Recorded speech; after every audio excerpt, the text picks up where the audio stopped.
नमस्कार. आज आपण स्वातंत्र्योत्तर मराठी कविता या विषयावर काही भाष्य करणार आहोत.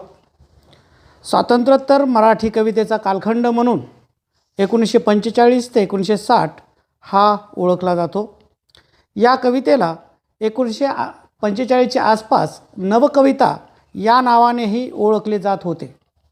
अर्थात वाङ्मयी इतिहासातील कोणत्याही कालखंडाची निश्चिती काटेकोरपणे करणे अवघड असते. त्यामुळे विशिष्ट कालखंडातील कवितेचे प्रातिनिधिक स्वरूप पाहताना आपल्याला थोडेफार मागेपुढे पाहावे लागते.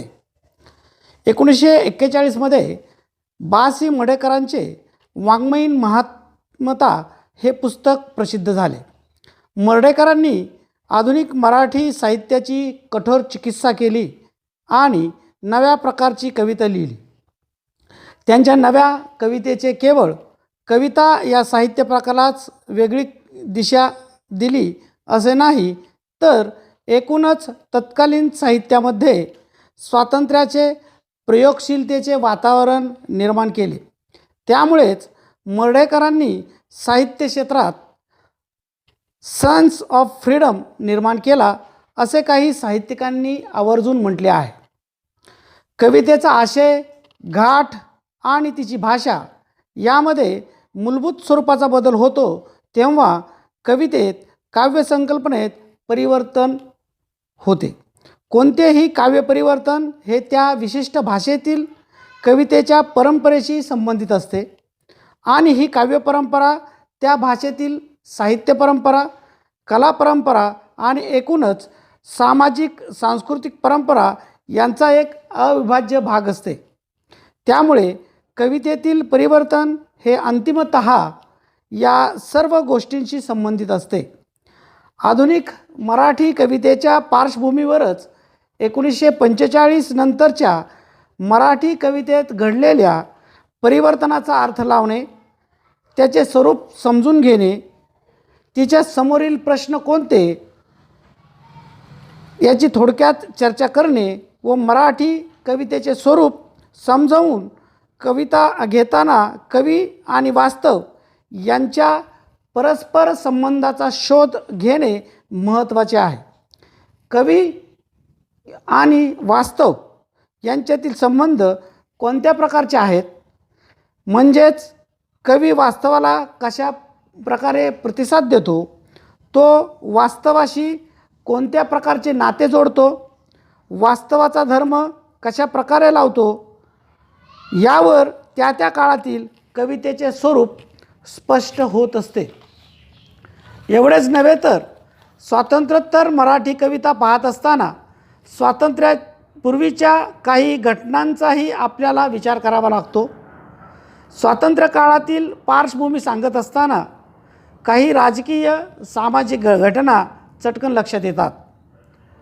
स्वातंत्र्य अगोदर अगदी नजीकची घटना म्हणजे दुसरं महायुद्ध होय.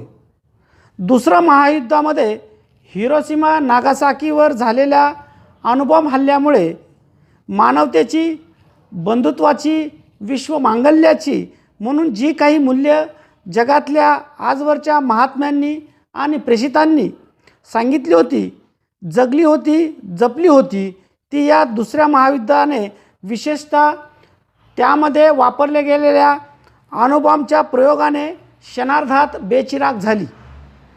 ही जी मानवतेची, बंधुत्वाची भावना जपणारी मूल्ये पायदळी तुडवली जात होती, त्याचे वर्णन कवी कुसुमाग्रजांनी आपल्या कवितेत फार चांगल्या पद्धतीने केले आहे.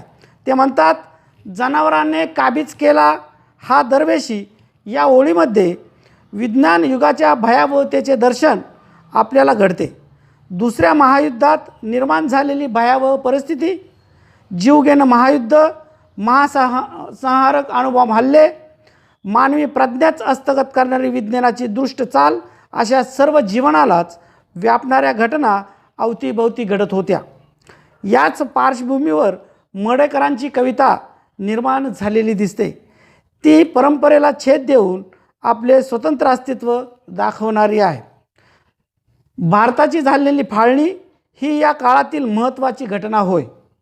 भारताच्या फाळणीमुळे रक्तरंजित झालेला स्वातंत्र्याचा पहाटकाळ आणि लगेचच महात्मा गांधींची झालेली हत्या, या दोन घटना बऱ्याच बोलक्या ठरताना आपल्याला दिसतात. या संदर्भात अभ्यासिका डॉक्टर सुषमा कोरगल आपलं मत मांडताना म्हणतात, 1930च्या आसपास गांधींनी असे उद्गार काढले होते की स्वातंत्र्य प्राप्तीनंतर माझा लढा स्वकीयांशी सुरू होईल, परंतु तशी संधीच भारतीयांनी त्यांना दिली नाही. ब्रिटिशाविरुद्ध निशस्त्राची लढाई यशस्वीरित्या लढणाऱ्या या महात्म्याचा वध मात्र इथल्या स्वकीयांनीच, ज्याच्यासाठी ते धगडत होते त्यांनीच शस्त्रांनी केला. त्यांच्या हत्येबरोबर राजकीय स्वातंत्र्य मिळाल्याच्या क्षणापासून सत्तेसाठी खेचाखेच सुरू करून गांधीजींच्या अनुयायांनी त्यांची समग्र तत्त्वविचारांसह पुन्हा पुन्हा हत्याच केली आहे. हे त्यांचं जे काही मत आहे, हे मत आणि त्याचा अर्थ आपल्याला स्वातंत्र्य प्राप्तीनंतर प्रभावीपणे कळल्याचा दिसून येते. 15 ऑगस्ट 1947 रोजी भारत स्वतंत्र झाला तेव्हा शतकानंतर आज पाहिली पहिली रम्य पहाट अशा आनंद उर्मी मराठी कवितेत उसळलेल्या दिसतात. त्याचबरोबर 12 वर्षातच मराठी कवितेत खिन्नतेची भावना दिसते. सारेच दीप कसे मंदावले आता, या भावनापुढे वेगळ्या स्वरूपात प्रकट होऊन विद्रोहाची जागा घेताना दिसते. आणि एखादा नामदेव रसाळ या व्यवस्थेला खडा सवाल करावासा वाटतो. स्वातंत्र्य कुठल्या गाढविणीचं नाव आहे? म्हणजे स्वातंत्र्यानंतर भारतीय जनतेने जे स्वप्न रंगवली होती त्या स्वप्नांचा चुराडा झालेला आपल्याला पाहायला मिळतो. स्वातंत्र्यानंतर मराठी कविता ही व्यापक झाली. 30-32 वर्षाच्या कालखंडात जीवनाच्या नवनवीन क्षेत्रात जशा खळबळी माजल्या, तसा हा कालखंड मराठी कवितेच्या खळबळीचा होता. प्राध्यापक रासरी जोग म्हणतात, इसवी सन 1947 ते इसवी सन 2000च्या कालखंडात 700 कवयित्रींचे सुमारे 1500 कविता संग्रह प्रसिद्ध झाल्याचा उल्लेख रवींद्र घवी करतात. विदर्भ, मराठवाडा, खानदेश, कोकण व दक्षिण महाराष्ट्राच्या सर्व प्रदेशातून, तसेच गोवा, बेळगाव या महाराष्ट्राबाहेर प्रदेशातूनही अनेक कवी लिहिते झाले. वेगवेगळ्या सामाजिक आर्थिक स्तरातून, वेगवेगळ्या पार्श्वभूमी घेऊन, वेगवेगळे प्रवाह घेऊन ही कविता पुढे आलेली आहे. पण याचा अर्थ ही सर्व कविता विद्रोही आहे असे म्हणता येत नाही.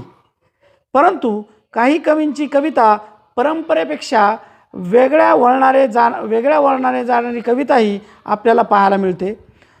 संख्यात्मक दृष्टीने ती जास्त असली तरी सामाजिक वास्तवतेच्या दृष्टीने तिचं प्रमाण अत्यल्प आहे असे जाणवते.